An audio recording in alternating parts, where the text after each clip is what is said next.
Welcome to our Bushuddle podcast. I'm your host, Mitch Cuthbert, Creative Director at Baker Creative.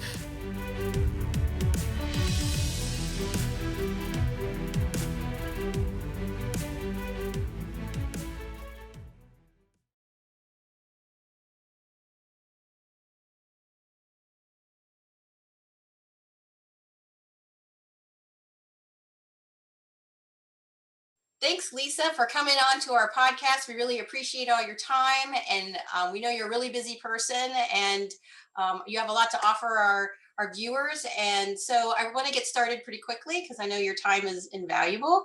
I understand that the average tenure for your managers are about 21 years. And even though times have changed, and, with your family has began the business, how do you think this is still the case with the brand? Why do you think people still stick around with this White Castle? Sure. Thank you for having me, Michelle. I'm always honored to talk about White Castle, and especially about our general managers, who I was so excited. They just, we nominated them for the NRN Power 50. So they were in the Nation's Restaurant News, which is super cool.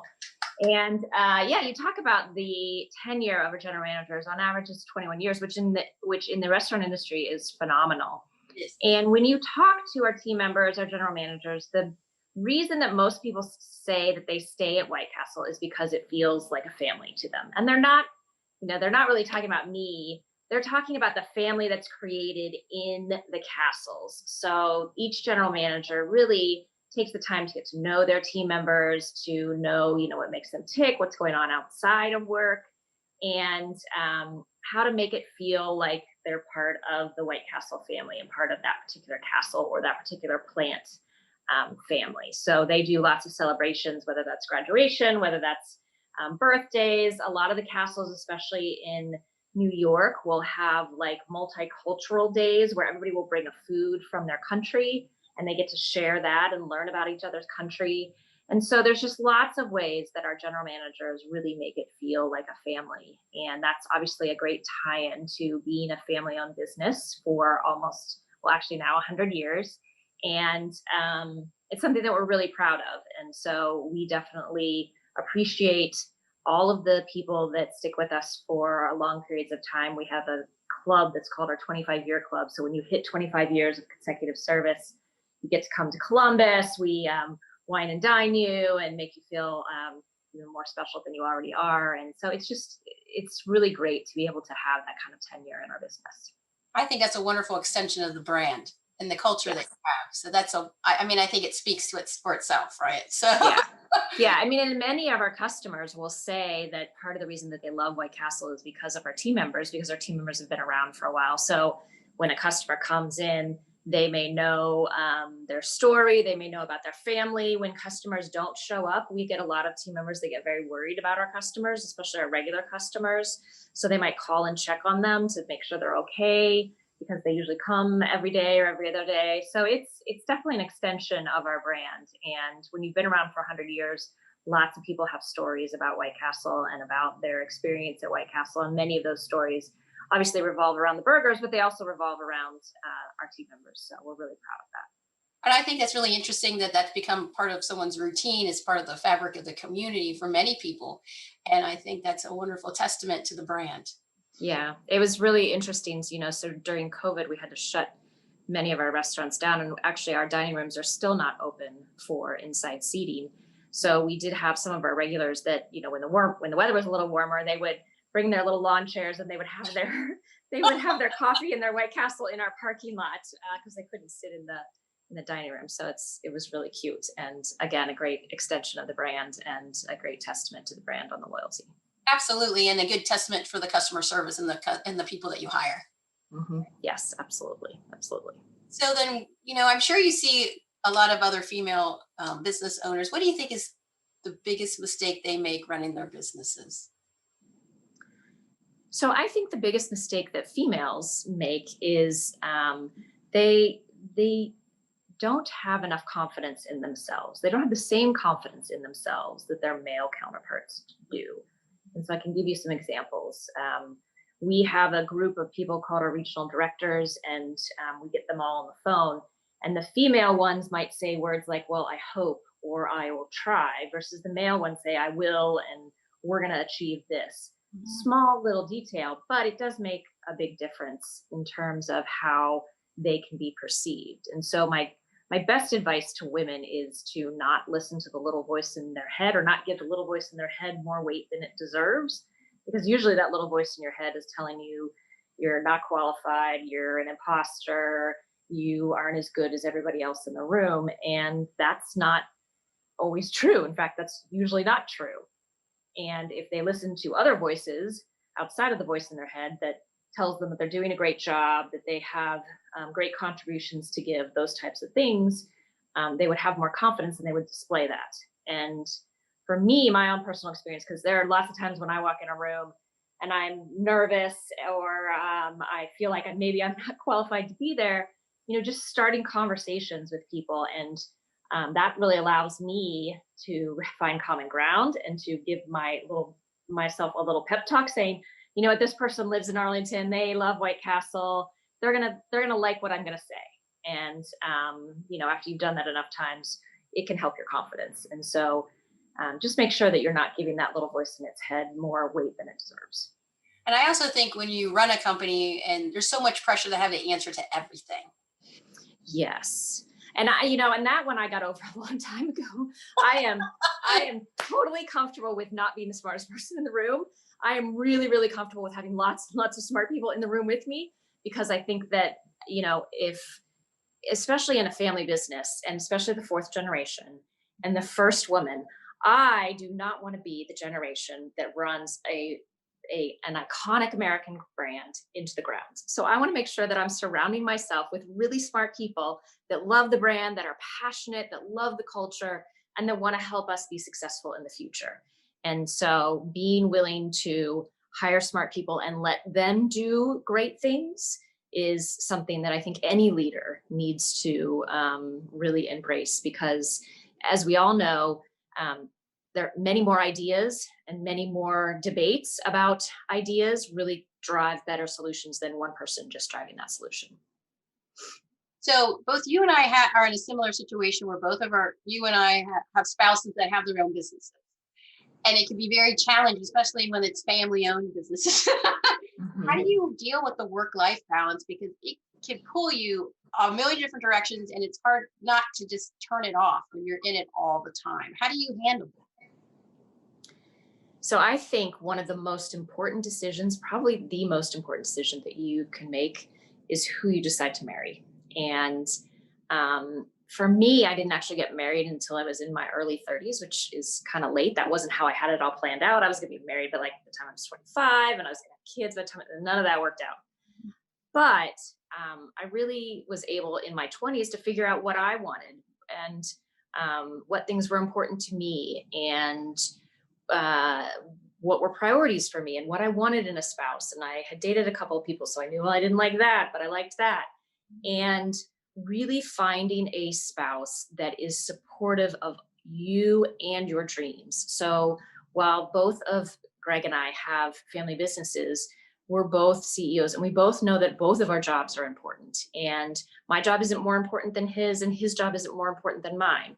It's a balancing act. So both of us trying to figure out when we can collaborate, when we can acquiesce to the other. If he needs to travel, is my travel flexible? Or if I need to be somewhere, can he be flexible? That type of partnership is really, really critical in a marriage to begin with, but also when you have two people that are trying to run family businesses. And so I think picking the right spouse, picking someone who really is going to be a cheerleader for you and a supporter of you is really important. And that's hard. I think that's particularly hard for women because, in a traditional role, the man might be the breadwinner. But if a woman wants to do that, then finding someone who will support that and who will help them achieve that. And my husband has actually absolutely done that for me. And he's been great with the kids too. I mean, he helps with the kids. He helps, with the cleaning, all that type of stuff. I probably still do more, but he's always there, always willing. And he asks a lot, what can I do to be helpful? And that to me, just asking, I'll probably still tell him, no, I'm going to do it, but at least he asks. Yeah. And that really is a tremendous testament to him as a person, as a man, and as a spouse and father. And so I feel very, very lucky to be married to Greg and to be supported by him. So And you asked about like, on off. I think, it's been interesting with COVID. It's been really interesting to see how work and life have intertwined much more so than probably before. And so what I always tell people is you need to let your team know when is your off time. And that might be different by person. If you want to be, focused on your kids when they get home from school for a couple of hours, letting your team know, hey, from like 4 to 8, I'm going to be focused on my kids, but you can reach me any other time other than that. And your team will probably really try to honor that. Yeah. And if they can't, then that they really need you. So for me, that time really is actually in the morning.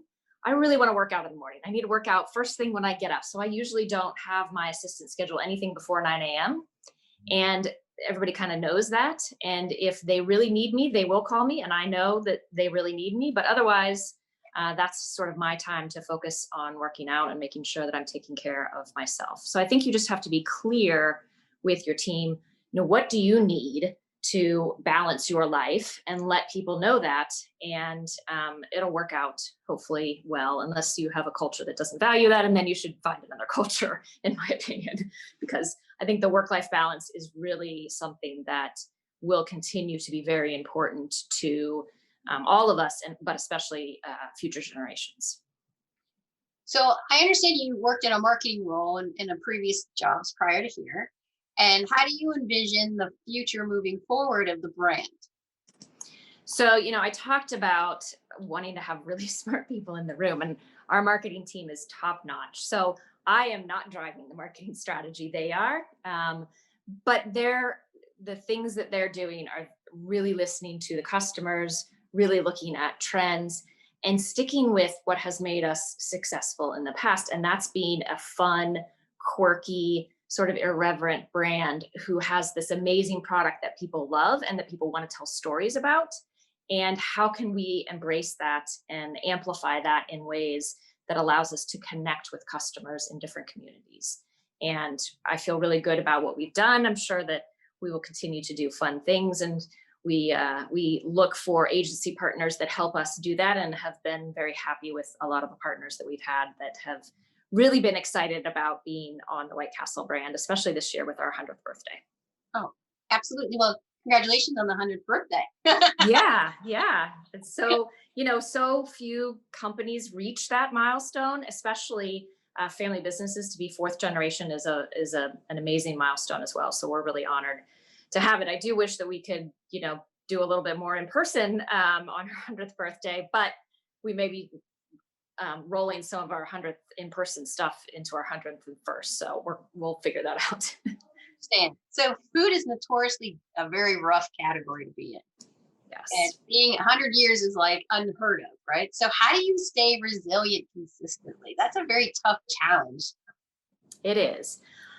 So again, I would think that with COVID, we've all learned how to be a lot more resilient and a lot more adaptable in the last 9 months.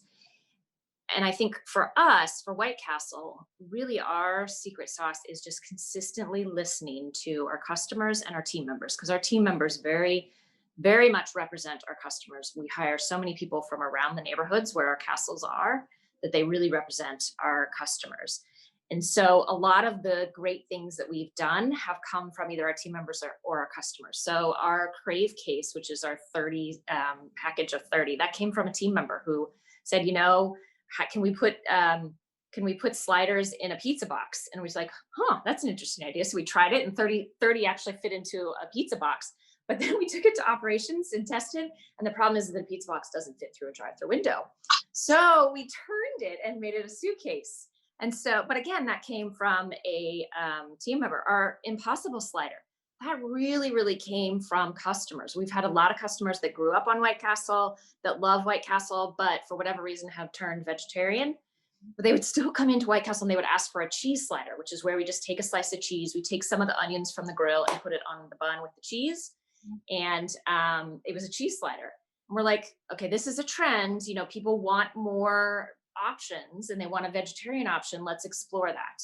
So we added a veggie slider, and then we added a black bean slider. And then when the plant-based product came around, we looked at that and said, we got to have this Impossible slider. So again, that came from customers. Our Valentine's Day, which is coming up, which we've been doing for many, many years, that started with a general manager who wanted to make a special occasion for this sweet couple that came in. They either met at White Castle or they had their first date. I don't remember the story, but they created, they put a white tablecloth down and flowers and served them on Valentine's Day. And that grew to where we were doing that in her castle and then in the region. And now we do it across the whole system. Last year we took 36,000 reservations on Open Table. Wow. And so this year we're doing drive-ins. Since we aren't doing them inside, we're going to do car hop service. So you can reserve a parking spot and come and still have your White Castle Valentine's dinner at White Castle. So so a lot of those things really come from our customers. Our retail business, which started like 27 years ago, that came from customers where they were buying a bunch of burgers. They were eating maybe 4 in the restaurant and they were taking 16 home and putting them in their freezer. And my dad would go around and visit the castles and he asked the customers what they were doing with the ones they were taking home. This was back in the 70s or 80s. And they said, well, we got this newfangled thing called a microwave oven. And so if you take the burger out of the freezer and put it in the microwave oven for 20 seconds and heat it up, it's really good. You should try it. My dad's like, okay, that's a good idea. But we need to figure out a different way to get them to them because, for food safety and for time to wrap all of those, we used to wrap all those. And that's really how our retail business came to be. But they told my dad he was crazy that nobody would want to buy restaurant products in grocery stores, which is very ironic now considering how many restaurant brands are actually in grocery stores. But we were one of the first. So listening to your customers and taking cues from them, listening to your team members that are close to the customers really can help you stay resilient and relevant no matter what challenge you may be facing. So then how did you come about to the clam strips? I have to say, I'm like a major fan of those. How did that connect? That one, I don't know if that was so we have, in addition to having tremendous tenure with our team members, we have a lot of tenure with our vendors. So we've been a customer of Coca-Cola's, I think since 1922 or 23. So almost as long as we've been around. And so we really look for vendor partners, our box suppliers been with us for a long time, that can help bring new ideas to us. I think that the clam strips were an idea from a vendor, but it tied in nicely. I think we tried them out in New Jersey where we had our surf and turf. So we had more of a seafood focus out there. It works really, really well during Lent when we're trying to offer different products rather than beef, obviously. So having the clam strips, having our fish nibblers, having our surf and turf, we just revamped our fish, fish slider. So it's a panko fish, has a different coating on it, which is really, really good. So there's lots of opportunities for us to have products either come from vendors, but most of our really interesting products come from customers and team members. So then who tests all the food? Is there like official like White Castle tasters? So we do before COVID, when we had people in the home office, we would have panels of team members in the home office. So there's a whole product development process. We do concepts and then we figure out if we can get the supplies. Then we get the supplies, we test them with team members here in the home office to see if they like them. Then we'll take them to a test in a castle in Columbus and do testing with customers to see how they like it, also how operations deals with it. Then we'll do a broader market test where we may do it in all of Indiana or all of Indianapolis or all of Detroit. And then we may roll it out to the system. So usually those products that have been rolled out to the system, like our chicken rings, we've done multiple iterations of testing before we're launching it to the whole system. And then we bring back those products that are doing well, like a shrimp nibblers is one that we bring back at Lent that I love. They're really, really good. And so there's a whole process for us to figure out what products are really going to sell. Yeah, no, I concur. All of that is pretty awesome. Yeah. So I know you're known for the innovative approach, and I know you have tried some robotics inside. Mm-hmm. Highlight a little bit about what that's about. And sure. So we're always looking for different ways to make our delivery to our customers better.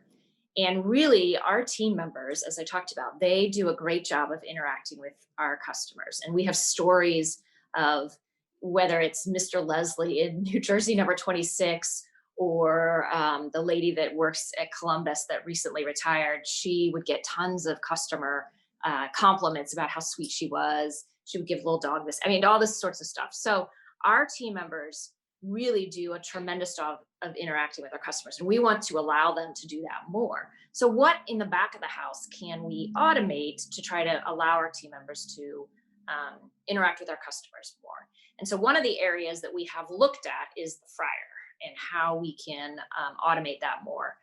And so we recently just started, it's a test. I don't really have any data to share on it. There's still only one, but we recently launched a project with Miso Robotics to test a robot in our fryer station. And his name is Roar, Robot on Rails, I think. And he's doing well. When he first got in, he was a little slow. So he had to, which is typical, right? You learn the job, you learn how to do it, and you get faster and more efficient.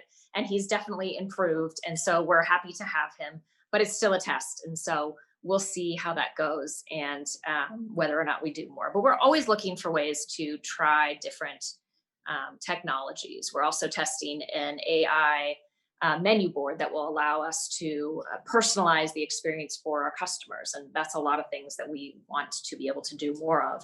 We launched a loyalty program last year where you can sign up and we can then know more about what you like to purchase and then serve offers that are specific to you versus, serving you an offer on fish sandwiches when you don't really eat the fish sandwiches. So I think using technology to help your team interact with the customers more effectively and more personally is really something that's going to continue to be a trend in this industry and certainly other industries. They're really looking at that customer experience. Yeah, absolutely. So with the 5 manufacturing plants, 320 restaurants, bakeries, meat plants, how difficult is it to keep the brand as a slider company versus in just a hamburger company? Yeah, so this is something that I've talked about. We started in 1921 and we only sold like 5 products. So hamburgers, French fries, Coke, coffee, and pie, I think were the 5 products. And we sold those same 5 products for like 40 years. Yeah, not kidding, 40 years. Same product. I think in 1962, we went crazy and 1942, we added a slice of cheese. And that was our first product development. And then, and so we've been a hamburger company for a really long time. In the last 10 years, we've done much more product innovation. We've done more product innovation in the last 10 years than we've done really in the last 100. Mm-hmm. And really that's again driven by listening to our customers and listening to our team members. So while everybody, loves the slider and we're not going to change the slider, whether you want cheese or not, some people want a chicken slider. Some people want a fish slider. We have an amazing breakfast slider that we've had for like 20 years and people are still like, you serve breakfast? I was like, oh my gosh, yes. It's a fresh cracked egg, which nobody else does. You can get it on our bun or you can get it on a Belgian waffle. We literally buy these waffles from Belgium. They're really good. When we put them in the toaster, they make the kitchen smell nice and mapley. And so it's a wonderful product. But, we've got that, we've got the chicken rings, we've got a lot of different products. And that really is driven by consumers wanting variety and choice. They may want to get 2 hamburger sliders, but then they may also want to try an Impossible slider and they may want to try a chicken slider. And our size really allows people to be able to mix and match and to have lots of different variety. And so we just right now are doing our Sloppy Joe slider, which is going really, really well. So there's lots of options at White Castle. So it's been actually an easier transition to be a slider company than one would think, because that's what consumers want. And we want to make sure that we're offering some variety to consumers because that's what they want. So what are the top or the largest challenges you're facing now? And what is your outlook on, addressing some of those high level? Yeah. So I think, there's always challenges, right? We want to be a best place to work. And so how do we do that in this environment, whether COVID's around or not? I mean, this has been a goal for us for many years. How do we attract team members? How do we retain them? How do we allow them to feel like they're able to grow?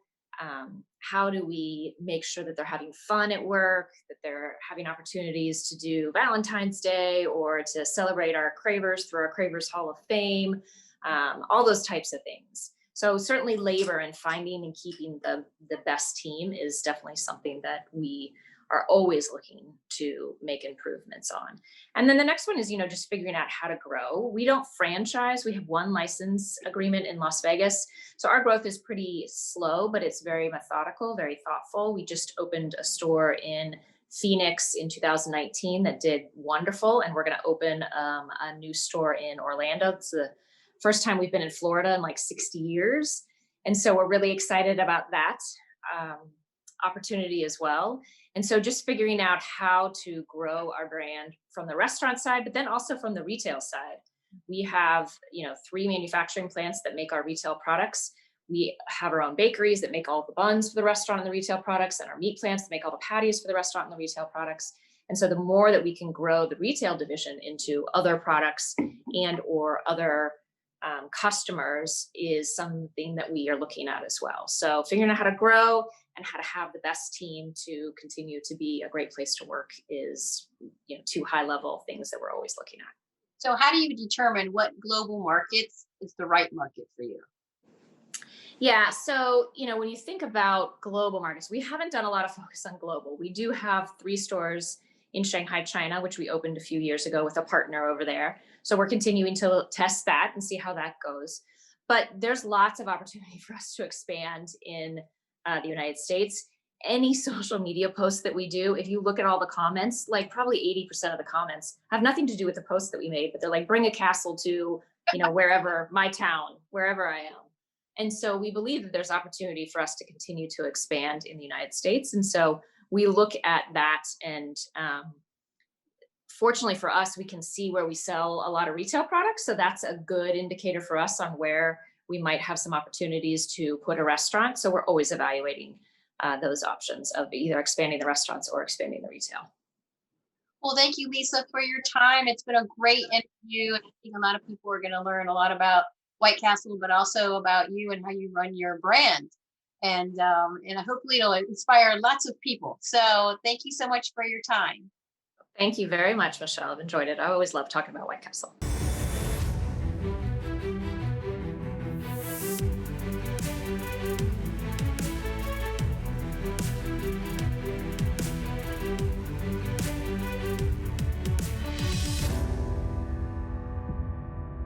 If you're interested in learning more, visit our website at bakercreative.co.